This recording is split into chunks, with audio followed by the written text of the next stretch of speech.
Our house has a basement crawl space that's only accessible from outside, through a door directly underneath my bedroom window and about 10 feet from the bottom of the steps leading up to the back deck. It's a fairly large space, dirt floor and concrete walls, clean and plenty big enough for a grown man to stand up in.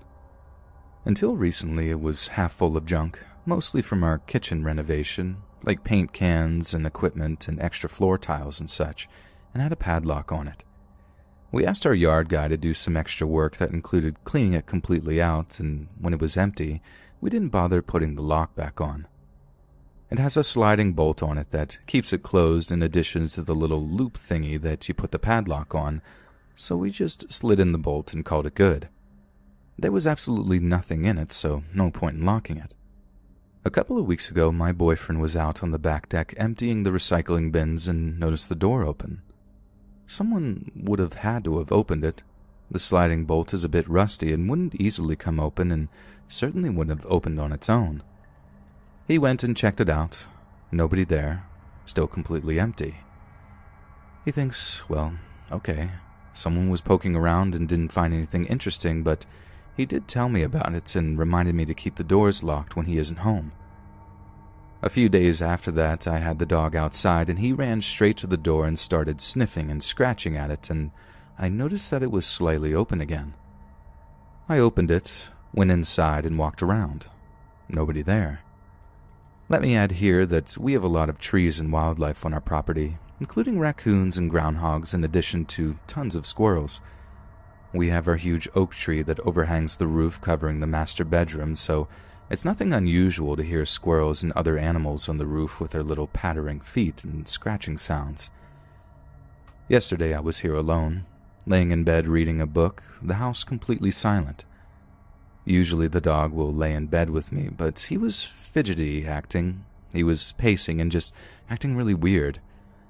I was hearing the usual late afternoon squirrels or whatever on the roof, but when I hear a noise that is clearly the crawl space door creaking open. It's directly underneath the window to my right, so I stand up and creep over to the window, crack the shades a tiny bit to peek out, and I see a man starting up the steps to the back deck, having just exited the crawl space. Immediately, my heart drops. I dropped the shades and headed up the hall directly to the door he was heading for to confront him. At that same moment, my dog went nuts, barking, and beat me to the door, but he was nowhere in sight when I got there. I only saw him through the window for a second, and I only saw him from the back as he was heading up the steps. He was wearing a ball cap, so I couldn't even have said what color his hair was. I'm guessing the dog scared him away, but what was he doing walking up on my porch in broad daylight with someone obviously home if he hadn't planned on knocking the door? And no one would knock on that door anyway. People come to the front to knock, not walk all the way out back in the trees in the backyard. I waited a few minutes, then got my pepper spray out of my purse and went to investigate. Sure enough, the crawl space door was open again, no one inside. When my boyfriend got home, he put the padlock back on it. Then he got my gun out of the safe where it's been for years and insisted I keep it under the mattress on my side of the bed. I only agreed to that after he loaded it with rat shot because I don't think I could actually shoot a human being, not even in self-defense, and rat shot won't do much more than scare someone with the noise of the shot. He was mad at me that I went by myself into the basement to check things out, but I'm more angry than frightened. I don't know if I'm overreacting, that just because someone has been inside the basement a few times, I automatically assume that the man I saw was responsible and that he meant harm. I'm fairly certain he did come from there, though, because I definitely heard the door open just seconds before I saw him on the steps. With it locked up now, though, if someone had been routinely in and out, that will stop. Like I said, I just don't know if I'm freaking out over nothing. I'm keeping my doors locked, just in case. But what do you think?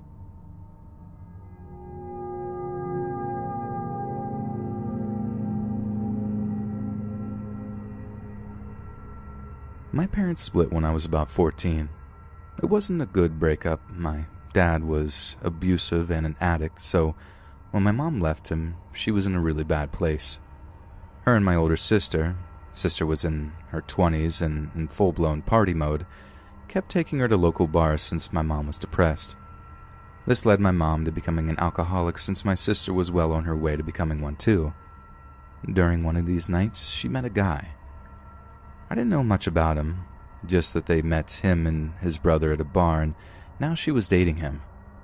It went pretty fast, and my sister would flirt with the brother to get free food and drinks from him. Around this time, I was about 15, and this dude just seemed off. He was probably early 40s or so, and he was always going on my mom's dates with his brother. He just kinda hung around a lot. One day, my sister decided she wanted sushi and called up the brother to take us because she knew he would pay. I did not want to go, but we didn't have food in the house, and I was hungry. We didn't have a sushi place in our town, so we had to drive to the city, which was about 30 minutes away. The entire ride, I just had this warning feeling in my stomach that kept telling me to get out of the car, that this was a bad idea. I was a giant ball of anxiety the whole 30 minutes. My sister sat in the front seat completely oblivious to what was happening. Meanwhile, I kept catching him staring at me in the rearview mirror. Once we got to the restaurant, he sat himself down directly across from me. He wanted to sit next to me, but I just rushed to sit next to my sister instead. It was awkward, but my sister talked a lot, so I was able to kind of hide. Eventually, she got up to go to the bathroom, and then I was alone with him. Almost immediately, he asked me if I had a boyfriend, and I said no. "That's good," he said. "You're too good for high school boys. They're only after one thing." I just nodded, not knowing what to say. He then went on to ask if I liked Disneyland, and I said yes. He got excited and went on about how he would take me, but hotels were expensive, so we'd have to share a room. It would just be us, so my mom and his brother could be alone. He said my sister couldn't come, though, because he couldn't afford to pay for both of us to go. At this point, I was extremely uncomfortable, and I just wanted my sister to come back. She finally did, and he switched to just talking to her. She didn't notice anything was wrong, or that he kept looking at me. Once we finished, he took us home and invited himself in. I went to my room, locked the door, and hid. At one point, someone tried to open the door, but they stopped once they felt it was locked.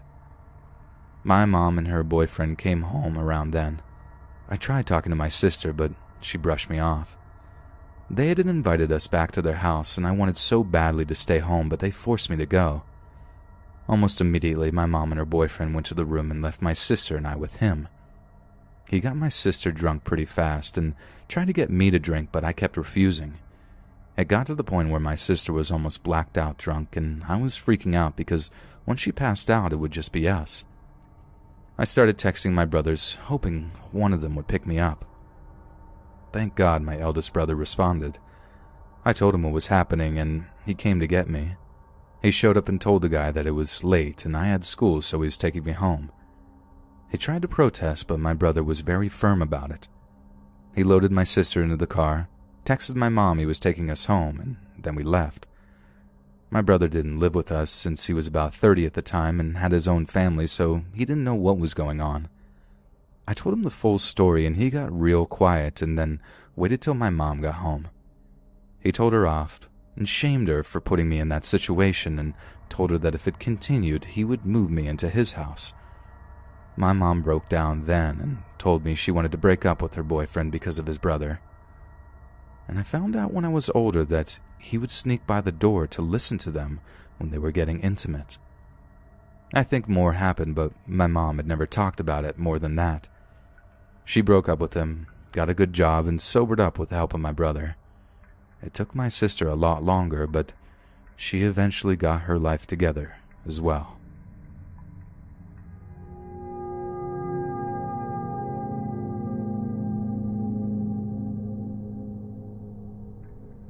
A few years ago, I worked at a small local pet store during college. I was one of 2 women who worked there, and we didn't generally work at nights together. This store kind of specializes in saltwater fish and reptiles in particular, so it wasn't too odd to have newbie reptile or aquarium people or people looking to just learn some more before actually getting a little companion. About a year into me working there, this one man would come in and start asking questions about the bearded dragons in particular. I humored him the first couple of times he came in and answered his questions for about an hour and a half to 2 hours each time he came in.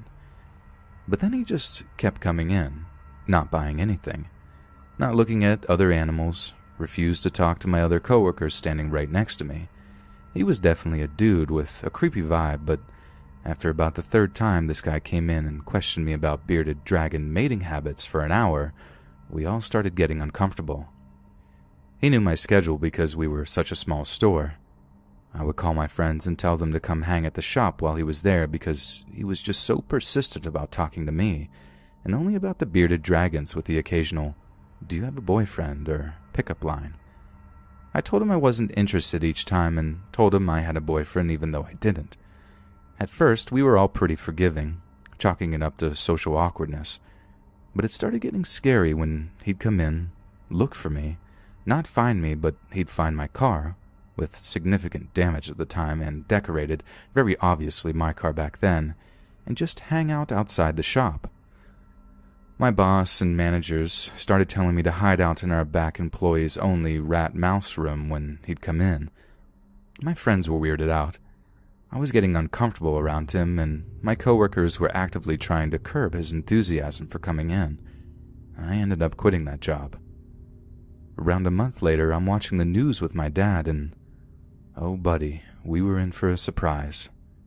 This same guy had been escorted off of his ex's property in a local town by police, came back to the house the same night, and murdered her.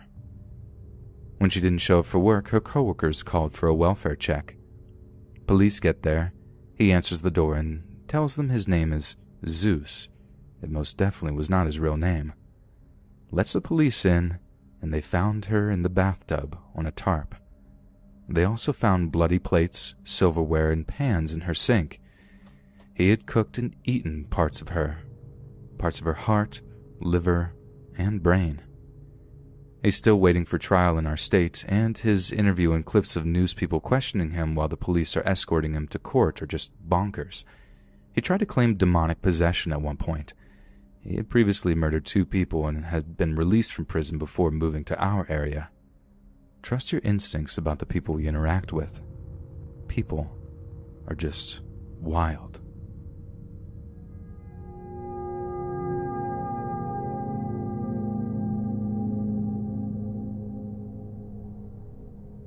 This happened back in 2004 in northern Wisconsin. I was 16 at the time and out deer hunting with my dad and a friend of his, Frank.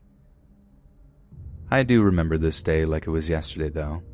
The dialogue isn't word for word, but the idea of it is 100% accurate. And as a side note, it was one day after 8 people were shot less than 2 hours away. I've linked the murderer below. My dad and I had a few different stands over an area of maybe 3/4 square mile. He had been hunting there for at least 10 years, and I had been going with him since I was 5. Up until I was 12, legal age to hunt with a rifle in my area, I had just been tagging along. This particular morning, we walked to my stand first. It was about 5 a.m., so still dark outside. I got situated, and my dad and Frank went off to our other 2 stands over a ridge, maybe another 500 to 600 yards off. Sitting there in the dark is always a little eerie. Not long after my dad and Frank left, I see a flashlight from the general direction of where they headed, maybe 200 yards away, roughly moving my direction. I figured they forgot something from the trunk or something, so I radioed to see what they were doing. "We're sitting in my stand. Frank is about to head to another one," he says. Obviously, this flashlight is someone else. This isn't super uncommon and isn't really a big deal.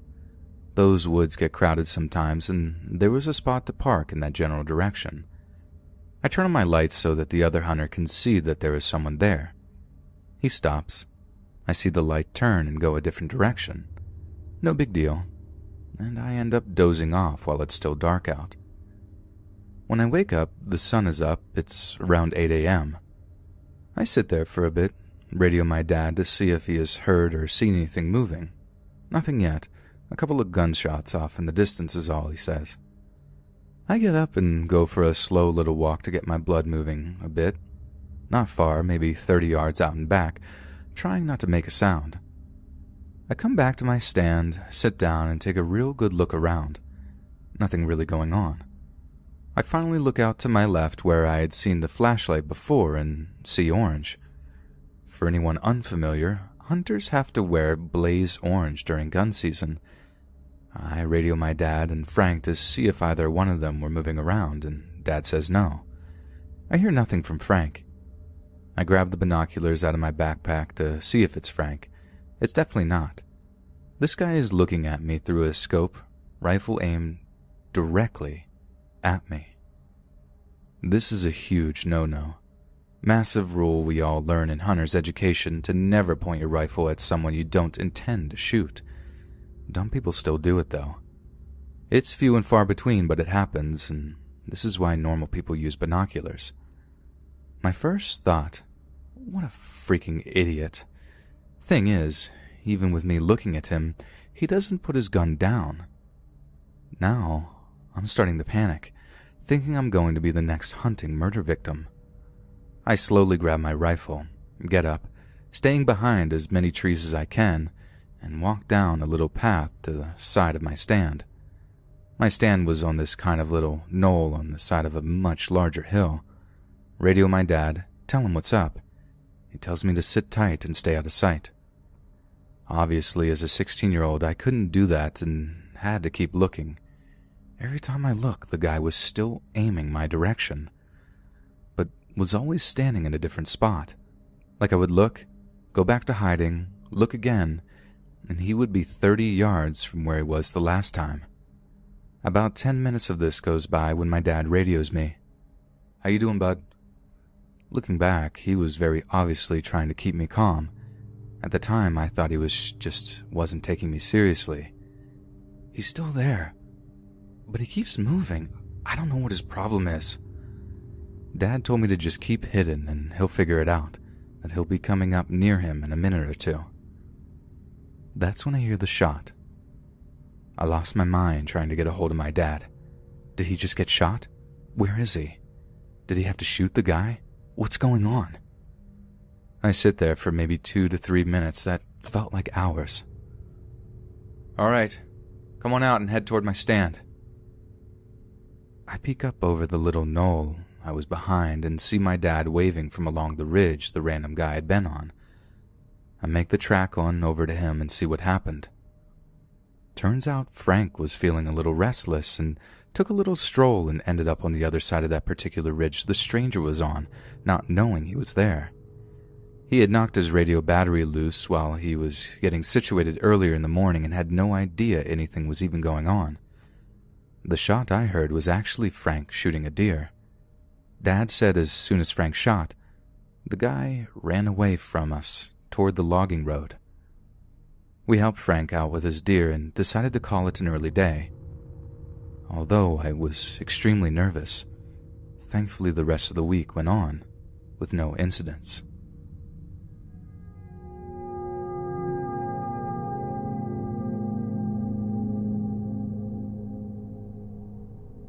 Here in South Africa, we're in lockdown right now. I meant to travel for work to Santa Barbara, but since we're under lockdown, we can't go anywhere. So I'm an entrepreneur with a tech startup here, and since I travel mostly, I make use of the Regis co-working space for a hot desk or meeting room. It's quite flexible. There's always coffee and pretty girls coming in and out. Since the virus broke out, however, I saw Regis as a public or corporate office with many people coming in and out, therefore I was now stuck with no office.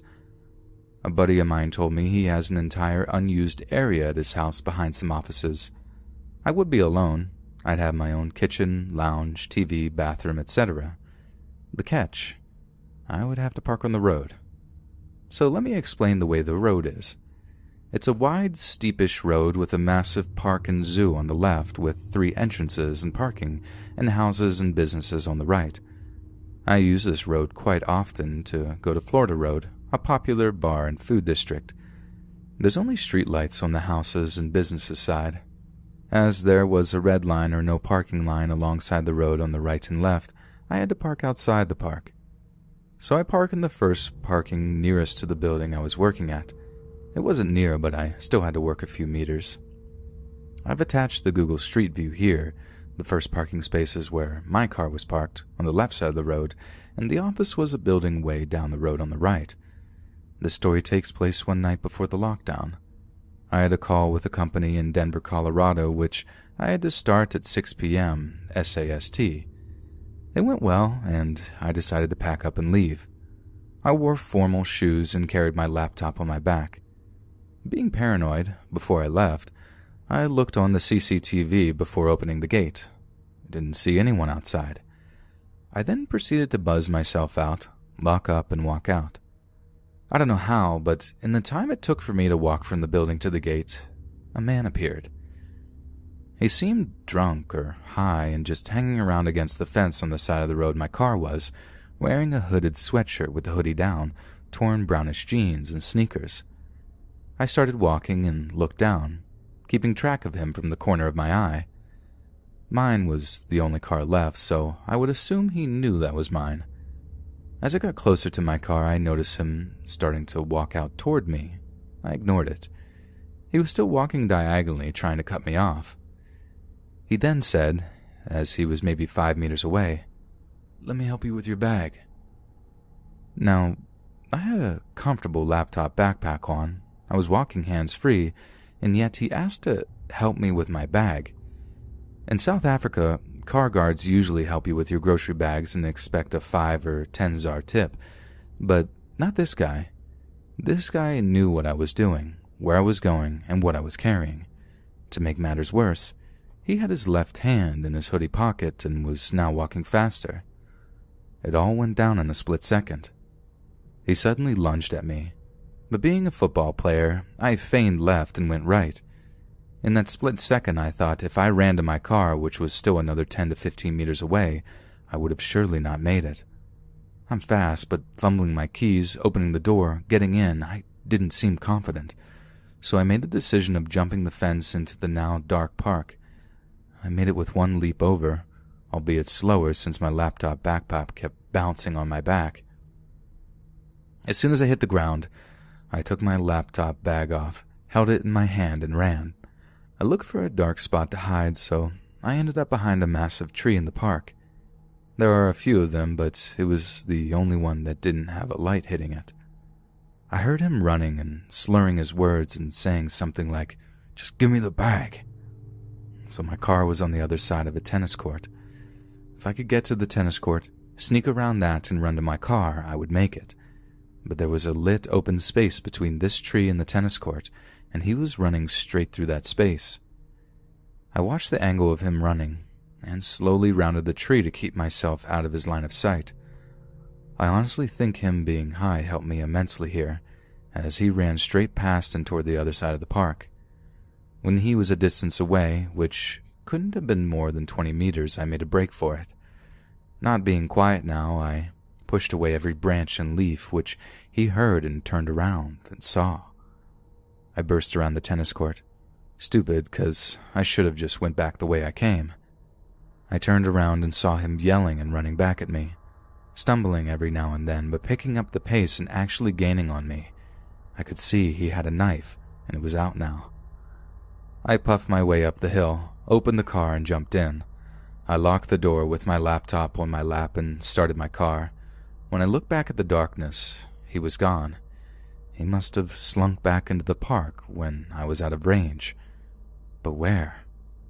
I didn't wait to find out. I skidded and drove out of there. I won't say I won't work there again. I would. But definitely next time, I'll be taking an Uber.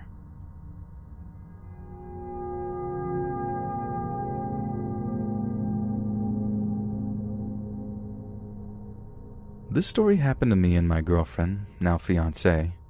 To give some context, she and I met online in 2015 and fell in love. We communicated via Skype for 3 years before we lived in separate countries until I came to live with her in February 2018. So a few weeks or so before I flew to meet her, she had made friends with a group of guys in her hometown and I got to meet them shortly after living with her. They ranged in age from 16 to 18, and they would come to visit us very often because we lived close to the high school they attended. At first, I found it a bit weird that they would always come over and take up so much of our time, but they turned out to be really good friends over time. One of them even agreed to be one of my groomsmen recently. But back then there was one in particular that always bugged me. Dan. As I mentioned earlier, the guys would come and visit and hang out with us a lot, but Dan was the one that would always take up most of our time. I say this in the sense that he would message us early almost every day, asking if we were home and if he could come over, and would proceed to spend almost the entire day, from morning to night, or early afternoon to night, depending on his work schedule, at our place.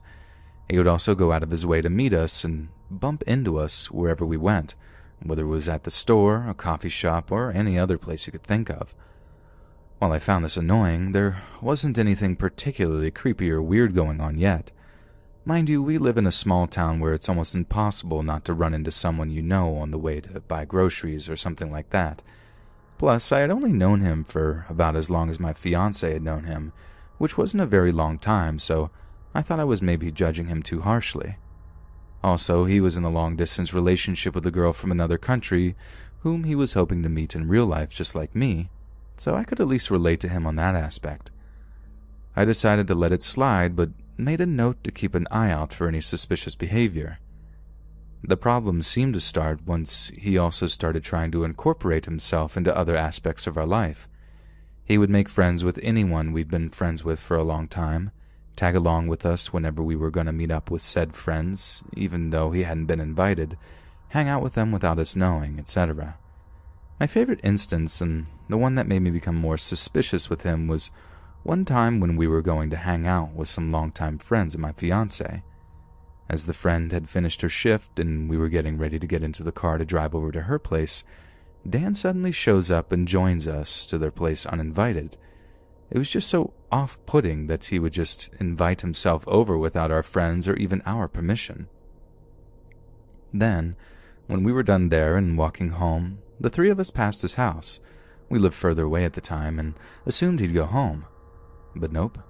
He kept tagging along with us with the excuse that he needed to buy something at the store, which was nonsense since all stores had been closed for over an hour and he knew it.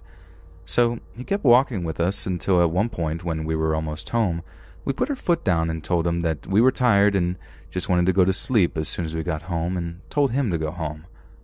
It took us 10 minutes to convince him, during which he would react to our requests with awkward and creepy silences until we finally headed home, annoyed. My fiancé, concerned that she had offended him, asked if he wanted to hang out with us later in the week. What followed was various weeks of him coming over to our place, staying until late at night, and him slowly leaving more and more of his stuff at our place so he'd have an excuse to come over. I kid you not, he once brought over his PS3 with a bag of 30 or so games, which stayed there for 3 months. I got to the point where people thought he'd moved in with us. He also seemed to have problems with all of our friends. Among other things, he would get into arguments with our friends and told one of our friends who was goofing around at our place once that he'd kill him if he didn't shut up. He lied to us and made us believe that 2 good friends of ours wanted to report us to the police for drugging our friend. I mentioned this earlier that some of them were 16 at the time. He allegedly hit one of our friend's girlfriends once. This was never confirmed, but I have no reason to believe it's a lie, etc. It was like he wanted us all to himself and to isolate us from our friends. The last thing he did, which ended up being the key to us getting rid of him forever, was that he had started dating my fiancé's cousin, MJ. He broke up with his long-distance girlfriend under suspicious circumstances and started dating her. As a result, whenever MJ came to visit, Dan would come along as well. My fiancé wanted to hang out with MJ. There was Dan. Even when he was dating someone else, his obsession with us never ended. One day, when we were in town, we met another friend of ours, and Dan insisted that we hang out with that guy all day when we'd already agreed to do something else. When we refused, he and MJ ditched us to be with him, and that was when we'd had enough. We got into a huge fight later that day in the park with some of our friends as witnesses and told him off, telling him we wanted nothing to do with him anymore and to pack up his stuff and to never show his face at our place again. This unfortunately resulted in my fiancé and MJ not talking to each other for a long time. We had to move a few times since then, the most recent being February of last year, and we never saw him and blocked him on all social media and blocked him out of our lives. We know from friends that he tried a few times to ask around where we live, but our friends always have our backs and don't tell him. MJ and my fiancé recently made up after she dumped him, and now that the sour taste he left behind is for the most part gone, it goes without saying that we never want to see him again. Now, a few questions that people had had. People have asked if he had parents or what his home life was like and whether this might have affected his behavior. He does have parents, and I have no idea what his home life was like. All I know from friends and hearsay is that apparently he has violent tendencies, and that his family had to move from his hometown in the past because he had been accused of assaulting a teenage girl. I don't know if it's true or not, but considering what we've discussed here, I wouldn't rule it out. He can also be manipulative and tries to use people to get what he wants. He was 18 when we first met him and should be 20 by now. We found out recently that he moved out of his parents' house and got his own place. Some people have considered the possibility that he might have been in love or obsessed with my girlfriend. While I wouldn't rule it out, it was after talking to my fiancé's cousin that we figured another possible explanation. Dan loves to talk about cars, and he found out that my father-in-law likes to collect vintage cars and that he'd recently got his hands on a vintage highway patrol police car. As I mentioned, he tries to use people to get what he wants, and he figured if he could get along with us well enough, he'd get a chance to ride shotgun with him or even borrow the car. There was no chance that would happen, though, since Daddy-in-law treats that car like his own son and would never let anyone else drive it. And to the people commenting on how weird it is that we were hanging out with 16 to 18-year-olds, well, first of all, yes, we do have lots of friends our own age, and we do hang out plenty with them as well. I'll admit I found it weird myself at first when they would always come over and want to hang out with us, and was concerned about whatever rumors might start floating around. But the more I got to know them, the more I understood that they were pretty down to earth overall. Yeah, they could goof around a bit when we were hanging out, but for the most part, they're surprisingly mature for their age. Also, they would always ask first if they could come over, and they trusted us enough to confide in us with whatever was on their mind. Their parents know us and trust us as well, and they didn't feel the need to keep it a secret that they were friends with us. One's friend's mom had recently died of cancer at the time, and we found out from his father that he seemed happier and less depressed about it whenever he came home after spending time with us. Besides, we like to consider our home a safe space where anyone is welcome regardless of age, gender, race, etc. And while in hindsight that might have been part of the reason why someone like Dan slithered his way into our lives, as long as you're respectful and kind, we wouldn't have it any other way.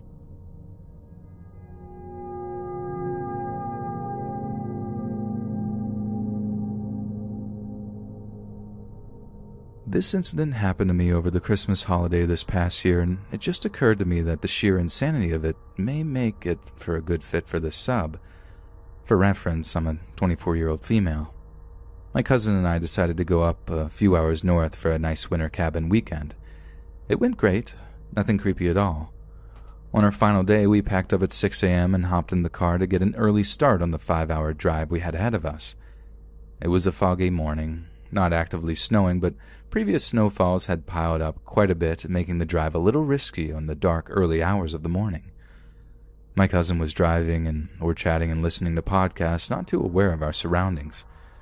We were about 20 minutes into the drive when, unfortunately, the car skidded off the road a little, freaking black ice, and we very slightly grazed a tree. We got out to take a look, and by some miracle, there was no damage or anything on the car. As my cousin and I started to laugh with relief, we were just thanking our luck. I shielded my eyes because of some idiot with crazy high beams coming up behind us. So obnoxious, my cousin laughed, starting to open her door to step back in when the blinding headlight car honks and continues to keep at it as they approached us.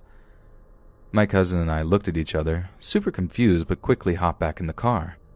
The car begins to slow down, and we're able to see a man in the driver's seat, and he finally takes his hand off of his horn and pulls up right next to my cousin's car, which is really dumb because we're off-road and it was crazy slippery. He rolls down his window and motions for my cousin to roll down ours. We figure it's fine because he's still inside his car and we're in ours. I know, probably still a stupid move. "Hey there, ladies. In a rush this morning?" He laughs. Not really, just trying to get home. Can we help you with something?" My cousin replies, totally stone-cold poker face. "Oh, no, I just noticed you dropped something about 2 kilometers back. It fell out of your trunk." My cousin turned to look at me. "Did you shut the trunk when we left?" "Yeah, dude, obviously," I replied, and knowing the way the car is shaped, we would have seen and definitely heard an open trunk. No thanks, sir.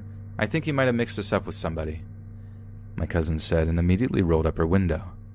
This man just gave off bad vibes. He started blaring his horn again and motioning for us to roll down the window. My cousin rolls it down again and sees him holding up some women's underwear and smiling. "See? Look familiar?" I can literally remember the exact tone with which he said that. "No thanks, sir. You have a great day."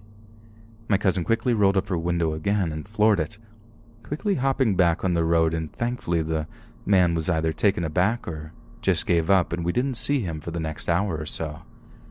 My cousin and I were both a little shaken up, but tried to laugh it off since we were safe and hadn't seen his car following us or anything. About 2 hours into our trip, we got off at an exit to fill up gas and grab some breakfast at a Starbucks.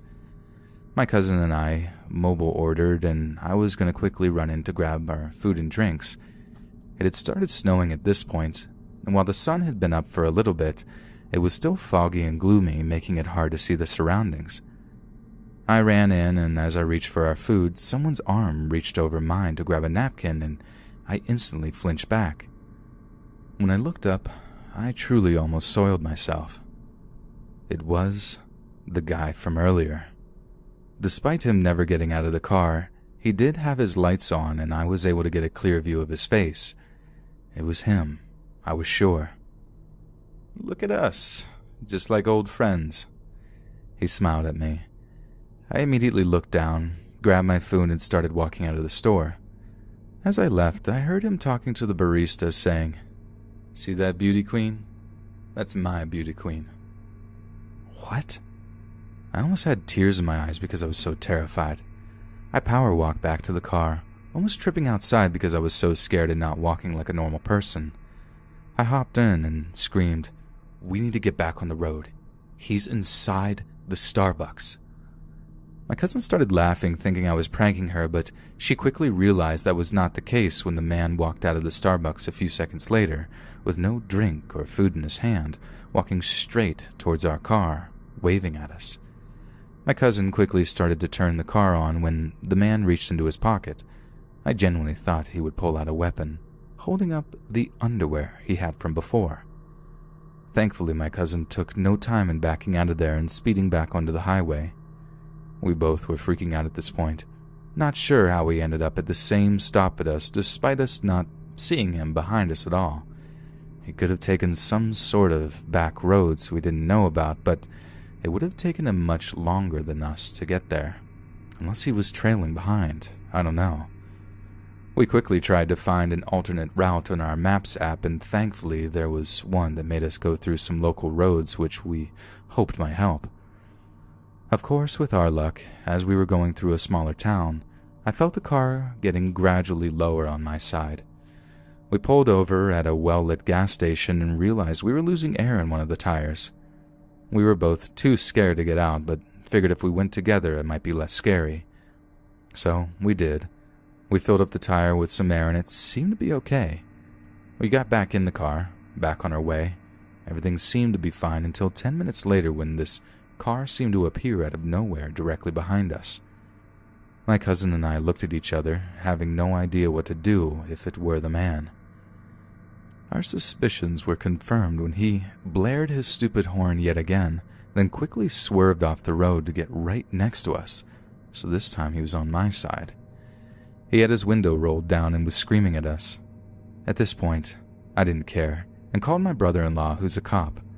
I know I should have called the actual police directly, and it was a stupid move, but in the moment, I was trying to justify this as being not that serious.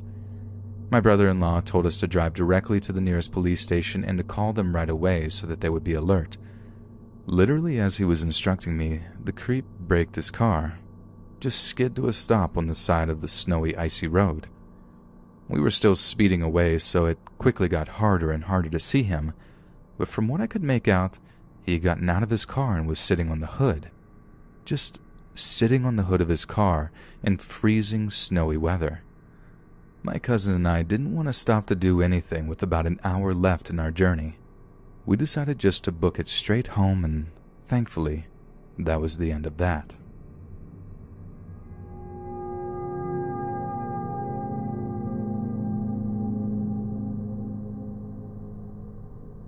So, this is something that happened to me about 10 years ago. I was 14 at the time, and had just moved to a new house, with my mother and father. I'm also a female with a slim build. I always have been skinny for as long as I can remember. We had just moved to New York, and it seemed to be a great place at first. Sure, there were some rude people, but that's like anywhere you live. I had to take the subway to get to school, and at the time, both my parents worked in the mornings, and we didn't have any other way to get myself to school. By this point, it had been a few weeks, and I really was starting to enjoy the ride in the early mornings. I would have to leave around 5 a.m. to make it from my house to the station and catch the train that would take me to school in time. So keep that in mind. I also didn't have a phone at the time. There were smartphones when this happened, but they were very expensive. My family didn't have the money to afford one for myself. I want to say it was a Monday morning when this had happened. And that might have been why my mind was elsewhere. I had a lot of projects that kept myself busy on the weekends. I don't have any brothers or sisters, and the only cousins I did have were close to 800 miles away. So I would build things in my room, or draw a lot. That was really fun. And now with this quarantine business, I have found myself doing those things again. That's what triggered this memory that I had buried away for so long. I had just gotten on the morning subway and noticed there weren't many people as there were usually. In fact, there was nobody on it, except myself and an older man. He was very tall, slender, had long, unkempt hair that covered most of his face. He also was wearing some beat-up clothes. I can see him in my head now, even as I type this out.